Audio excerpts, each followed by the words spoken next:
Olá pessoal, tudo bem com vocês?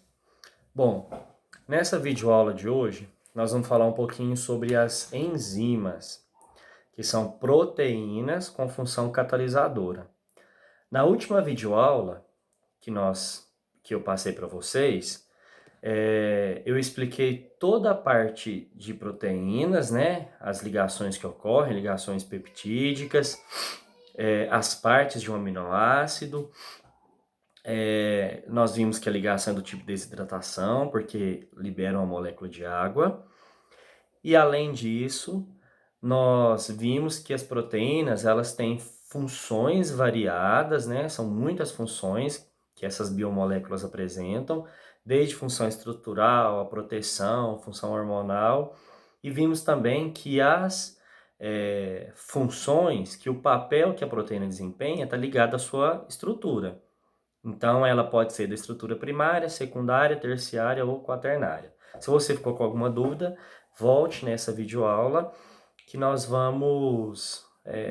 que lá eu explico tudo direitinho. Mesmo assim, se persistir a dúvida, coloque ela aqui no comentário que eu respondo para vocês, tá bom? Então, hoje nós vamos fazer eu vou explicar para vocês a aula 10 e 11, que é a aula sobre enzimas, que são proteínas com função catalisadora.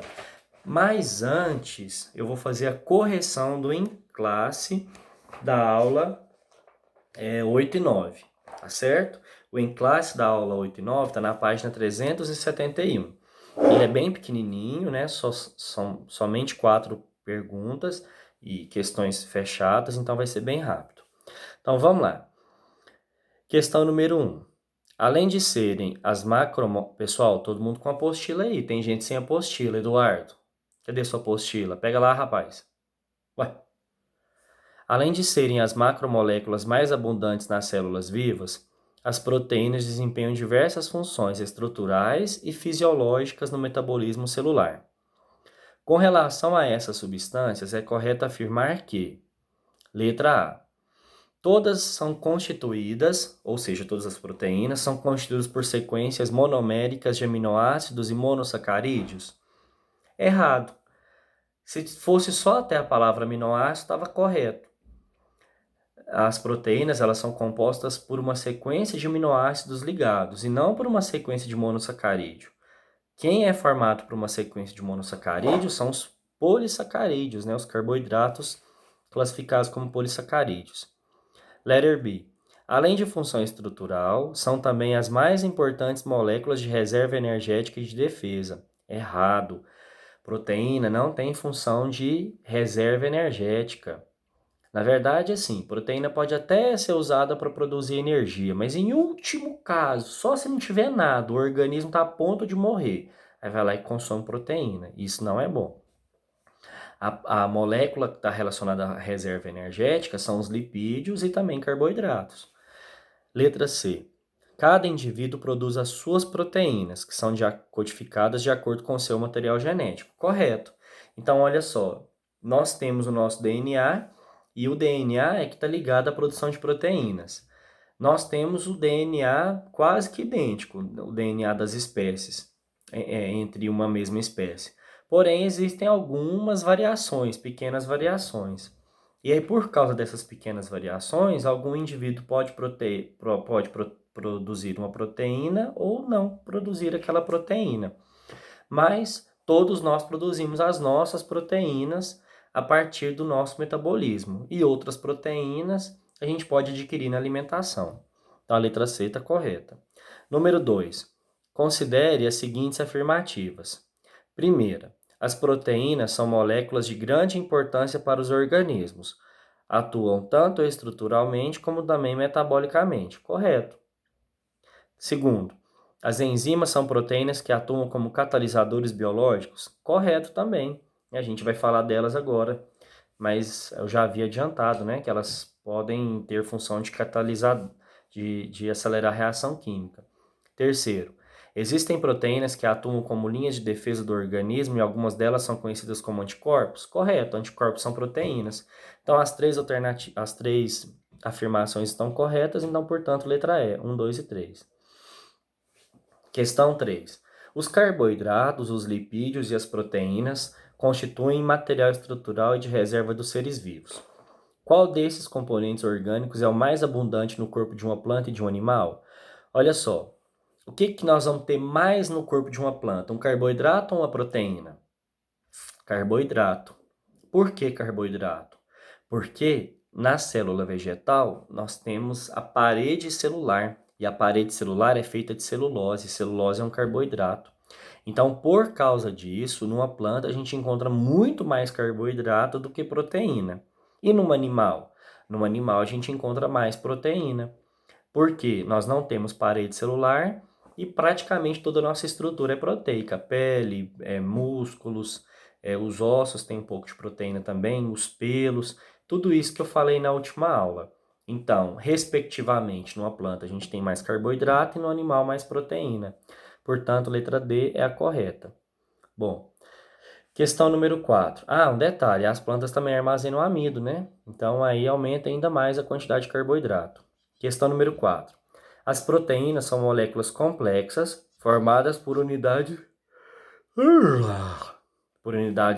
denominadas aminoácidos. Então as unidades formadoras de proteínas são os aminoácidos, que se unem umas às outras por meio de ligações peptídicas, a ligação entre dois aminoácidos. Cada unidade é formada por um átomo de carbono, ao qual se ligam ao grupo carboxila e um grupo amina, ou amino, que apresenta um átomo de nitrogênio e um radical em sua estrutura variável. Ou seja, o grupo amino possui um nitrogênio, né, na sua estrutura e ele está ligado, e tanto o grupo amino quanto o grupo carboxílico está ligado a um radical, que varia de acordo com o aminoácido. Então, a sequência é aminoácido, ligação peptídica, carboxila e amina. Alternativa correta, letra C. Beleza? Bom, terminamos então a correção do em classe referente à aula 8 e 9.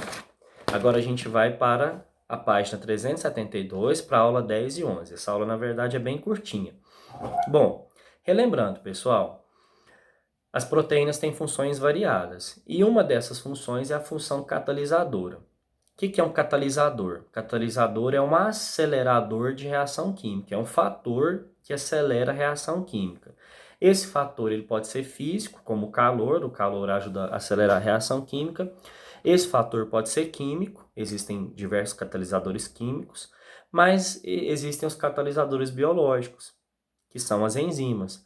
Então, as enzimas elas são catalisadores biológicos porque elas aceleram a reação química. Só que além dela acelerar a reação química, ela diminui o gasto energético necessário para que aquela reação química aconteça. Então é como se elas ajudassem a economizar a energia do organismo. Então uma reação química que demoraria vários dias para acontecer, gastando uma quantidade absurda de energia, acontece em poucas horas com uma quantidade de energia bem menor. Isso devido à presença das enzimas. Quando a gente fala em enzima, a gente logo lembra das enzimas digestivas, né? Por exemplo, amilase, pepsina, maltase, lactase, as peptidases. Mas, na verdade, existem enzimas em todas as regiões do nosso corpo, né? Enzimas no sistema respiratório, enzima no sistema nervoso, enzima no sistema cardiovascular, e todas elas têm um papel extremamente importante. Bom, mas independente do tipo de enzima, essa enzima ela vai acelerar uma reação química. Ela vai promover a quebra ou a ligação de substâncias. Só que para essa enzima atuar, ela vai ter que se ligar ao substrato, ou seja, a molécula na qual ela atua. Então, por exemplo, vamos pegar a enzima digestiva que é mais comum, né? Existe uma enzima digestiva na saliva chamada de amilase salivar. O que a amilase faz? Ela quebra o amido em maltose, transforma o amido em maltose. Então, a enzima é a amilase, o substrato é o amido e o produto dessa reação será a maltose. Então, numa atuação enzimática, nós vamos ter sempre a enzima, o substrato e o produto. Beleza, só que tem um detalhe. as enzimas elas são altamente específicas, ou seja, existe uma especificidade muito grande entre a enzima e um substrato. A gente chama isso de complexo chave-fechadura. O que isso quer dizer? O amido, ele só é quebrado pela amilase. Não existe nenhuma outra enzima que consegue quebrar o amido. E, consequentemente, a amilase só consegue quebrar o amido. A amilase não consegue quebrar a lactose, não consegue quebrar a celulose, nem nada disso. Entenderam? Então, existe uma especificidade muito grande entre a enzima e o seu substrato. A gente chama isso de complexo chave-fechadura. Por exemplo, uma chave que preste, ela vai abrir uma porta. E uma fechadura que preste, ela vai se abrir somente com uma chave, né? Imagina se eu tenho uma fechadura que qualquer chave abre ela. Não presta. Então, uma fechadura boa é aquela fechadura que só abre com um tipo de chave. E uma chave normalmente abre só um tipo de fechadura. Então há uma ligação perfeita entre a chave e a fechadura. Elas se encaixam perfeitamente. A enzima e o substrato também existe essa ligação perfeita, esse complexo chave-fechadura. Olha só, isso está ligado à estrutura da enzima, da proteína, né? Ah, pessoal, um detalhe. Toda enzima é uma proteína? Sim, toda enzima é uma proteína. Toda proteína é uma enzima? Não. Existem proteínas que são anticorpos, proteínas que são hormônios, proteínas que fazem parte de fibra muscular, proteínas que fazem parte do sangue. Então, toda enzima é uma proteína, mas nem toda proteína é uma enzima. Beleza. Então, olha só nessa imagem da página 372. A gente tem um substrato e uma enzima. Olha só como eles encaixam perfeitamente. Aí formou o complexo enzima-substrato. Opa, escureceu tudo. Complexo enzima-substrato. No final da reação, olha só, o substrato ele foi quebrado. Ele não está igual ele era no início, ele foi transformado. E a enzima saiu igualzinho ela estava no início. Então isso quer dizer que a enzima ela não se consome.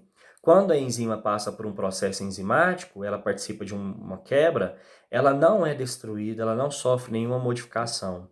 Por isso ela pode ser usada várias e várias vezes, uma mesma enzima. Muito bem, pessoal. Bom, mas como eu disse para vocês, uma enzima, ela é uma proteína e ela precisa então de condições específicas para ela poder trabalhar. Porque se ela não tiver condições específicas, ela sai do formato dela. Ela sai, por exemplo, do formato terciário e aí ela não consegue mais atuar, ela não consegue mais trabalhar.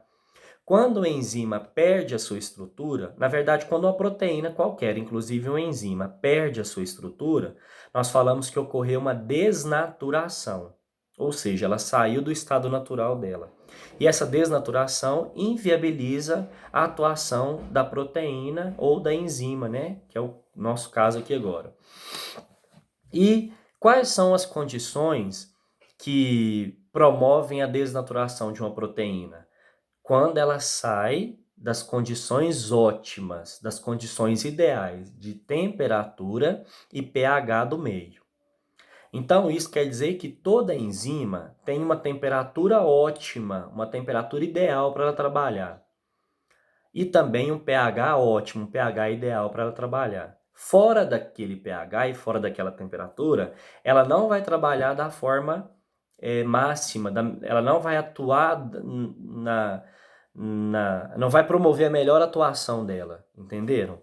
Ela pode até trabalhar, mas ela não vai estar trabalhando na sua velocidade máxima. Ou então ela pode até parar de trabalhar, né, parar de atuar de uma vez por todas. Então olha só, aqui eu tenho dois gráficos que mostram essas condições ótimas de temperatura e pH. Então aqui, ó, nessa reta ordenada, né, no eixo Y, o que eu tenho? A velocidade de uma determinada enzima. E aqui na reta abscissa, no eixo X, eu tenho a temperatura, que sai de 0 e até 70 graus. Beleza. Então, olha só, à medida que a temperatura vai aumentando, a velocidade da proteína, da enzima, vai aumentando. Quando a temperatura chega aqui por volta de 40 graus, essa enzima chega no ponto máximo, na velocidade máxima de atuação.